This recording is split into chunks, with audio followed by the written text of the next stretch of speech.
Today I want to show you how to apply a camera shake effect to your scenes. So quite specifically, I've got this sequence going here. That's just a walking test of figures camera follows. And the specific thing about this is a geometry cache import, and this is a skeletal mesh import with things I want to compare. So skeletal mesh with morph data, and these two are just skeletal meshes, just to see how well that holds up in the render. And what I want to do and show my director is to, instead of having the camera to be so static, I want for that to have a bit of a handheld camera feel. And here's how we do this. So I've got my camera set up here. It has a keyframe at the very beginning and the end, so that is important for what I'm about to do, which is to export the camera and import it into Blender, where we're going to apply the shake effect. So let's go and do that. Select the camera, right click, and then select export. And then we're going to find a place where we might want to keep that, perhaps in the desktop here, camera shake, I'll call it. And this one is going to be called Cam1 from UE, just so that we know what that is. We'll leave all the bits and pieces as they are and hit export. Now, meanwhile, once that's done, in Blender, we can go and import this. I've got it on my quick menu here in the FBX section, camera shake. And I'm going to go and import basically the defaults here. Make sure animation is selected. And I believe camera data is already coming in with animations this way. So let's go and import. And here I can see that I have my camera data.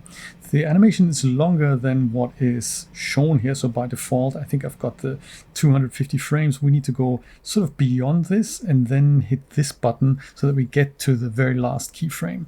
And that is, of course, sort of not working. Why does that not work? There are no keyframes in this direction. That is, of course, a lie.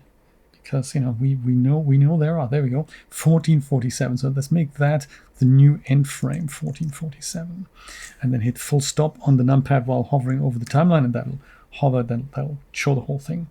So in order to look through my camera, 0 on the numpad will make that happen. And if I go and press play now, I see it's just exactly the same motion we had in Unreal Engine there. So let's go and zoosh that up a little bit. I'll go to the beginning and make sure that I'm on the little camera icon here, and I already have it. So it's got everything that I've animated about the camera, focal length, and any animations that you may have had. They're all on here, which is kind of cool. This section down here, that's camera Shakify. That is what makes the magic happen. That is, of course, an add-on that ships with Blender. I believe under extensions it comes up if you type in Shakify. Here it is. So you don't have to install it, you just have to enable it here.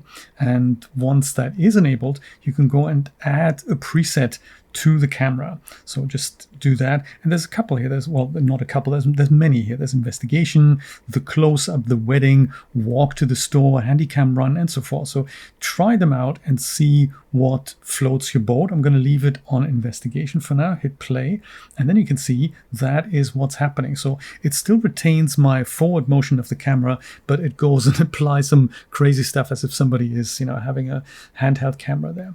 And that is very cool. I think this might be a little bit too much for what I need, so I'm going to switch this from investigation to the close-up, so that still retains that sort of handheld feel, but it's much softer.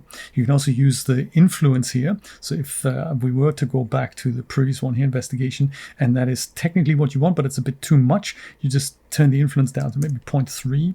So that'll sort of do the same thing. It'll retain that. It's a bit more rocky. And yeah, that's a bit of the influence here. So another thing that you might want to use is handycam run. So this is somebody who's literally running with the camera, not conducive to what I'm doing here. Also on 1.0 preset, that is a lot here.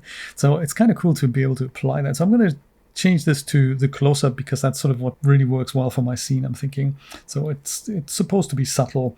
I might even use a couple of versions here. So once I've done that, and once again, it's important that your camera in Unreal Engine had a keyframe on the first frame, because otherwise none of the ones until you see a keyframe are going to appear in Blender. So that's something that you might want to remember. I've got to have a keyframe at the beginning and at the end. And now I can go and export this thing out again. So with my camera selected, I'll go and put that in the same directory, and I'll call that Cam1 Close-Up. And at the bottom here, I want to use everything except for NLA strips and all actions. I want to see all the keybones and force start end keying. That is all I need, but not the NLA strips and the actions, because that's confusing to Unreal Engine. These we can leave because all we have in the scene is one camera, so that'll be part of that export. And now comes the fun part, how to get this back into Unreal Engine. So there's two ways to do this. I like doing this by creating myself a new camera here, and I'll call that something like Cam 1 Close-Up. And this track, I'll go and isolate it here. There's nothing on it at the moment, and these are just the default settings here. With that track selected, I can right click and choose import. And then I'll go and navigate to my camera, which is Cam 1 Close-Up, and I'll hit open. And this menu here comes up, and I'm going to say match by name only. I don't want that because I already have a camera. There is another way by which you can just import the FBX and it'll go and pop that name directly in there. I don't like doing that. Convert scene unit, that's fine. And create cameras we don't need because we've already got a camera. You can reduce the keys if you want, or you can leave them exactly as they are. Depends. I might go and leave them exactly as they are, coming in from Blender. So there's no keyframe reduction in here because I think it's important to have exactly what we see in Blender. Hit import, and then you'll see that every frame has received a keyframe just like we've seen it in Blender. Also notice that my focal length has changed from the default 35 to 18. And if I go and use this as my camera cut track now, I can go and play this back, and then I have the same rocky sort of handheld animation as I had in Blender. And because I do want to have a few versions that I can show my director the differences here from nothing to subtle to way over the top, I'm going to go and export another camera preset. So this was the close-up one. We can go back into Blender, and instead of close-up, let's go and change that over to maybe the wedding. I think the wedding is a little bit, yeah, that's got more oomph to it here. I'm going to use the wedding as well, and he can decide what we want to do. So export this out. This is still camera 1. This is going to be wedding. Animation settings have been retained, so we can go and just leave that as it is. So once again, we create a new camera here. We're going to name that. So this is what Cam 1 wedding. And then right click on here, hit import, choose the wedding this time. And we don't want to create a camera. We're just going to go and leave everything as it is. And that has also been imported. Now we've got one that is a bit more shaky around the edges. I might go a third one and do it a little bit more shaky, but I think I have a feeling that's probably as much shakiness as we need here. Okay, let's do investigation as well, just so that it's absolutely super obvious. I might turn this down to 0.5 because everything else is probably going to be maybe 0.3 even, because everything else is going to be too much. Just as a show and tell. Investigation, same thing again, create a camera. Make sure you're on the first frame here, otherwise the framing isn't going to line up. So new camera, F2 to rename Cam 1 Investigation. And we can isolate it as well, that we could hide some of the other tracks here. Import investigation, don't create camera, and boom. There we go. That's how you do it. I hope you've learned something. I hope you can use it in your own projects.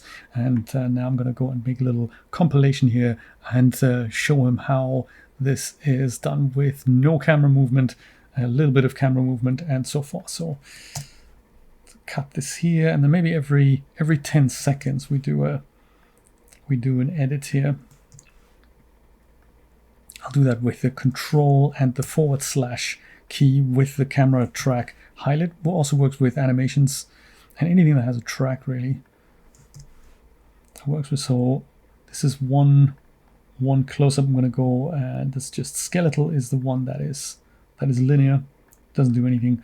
Then we have the wedding, then we have investigation, and then we have the skeletal again, which is the clean one, and that's really noticeable.